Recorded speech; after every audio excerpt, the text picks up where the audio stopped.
So gwenga Villain yakuyambira wa chicho wamwegombako nebyabwe bityo. Kale personally mbadde sinaba kumu meetinga. Okay. Mbadde sinaba kumu meetinga ne I'm just appreciating his life nebyakoledde industry. Okay. Yeah.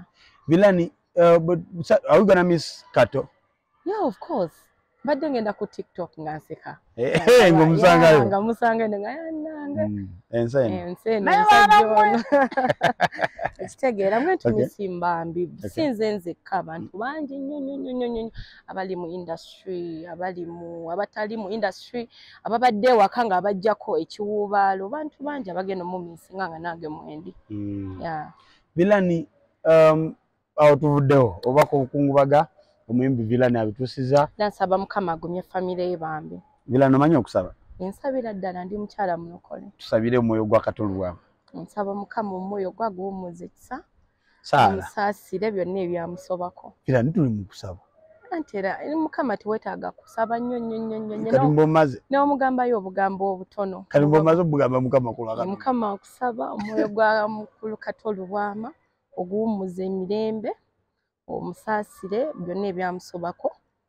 Amina. Amina. Okay, nange njagala okwongereza tafali oba ebigambo ebigumu eri Villain muto wange oluvanyuma okuba nti nno Katolwa mulongo nno mu Buganda omulongo tafa abuuka bubuusi. Nzija Emma ndikwire.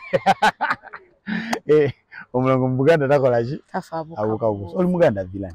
Ya ndi mukyala neddiranga bya Kabbiro Jerengesa. Kabbiro Jerengesa. Omuwala kali kutanda.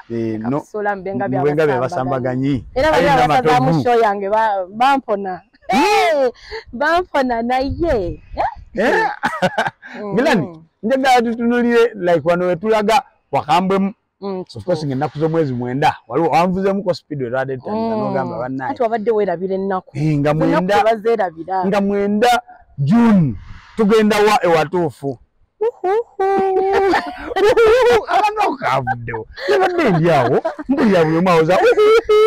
Kavudde ku Alien Skin. Okay. By the way sidama nti nti oba asagala Uncle P. Okay. Mwagala nnyo menta ina music omulungi. Okay. Na it's like kugamba muntu nti ku maama wo ne maama wange olowooza ani asinga obulungi.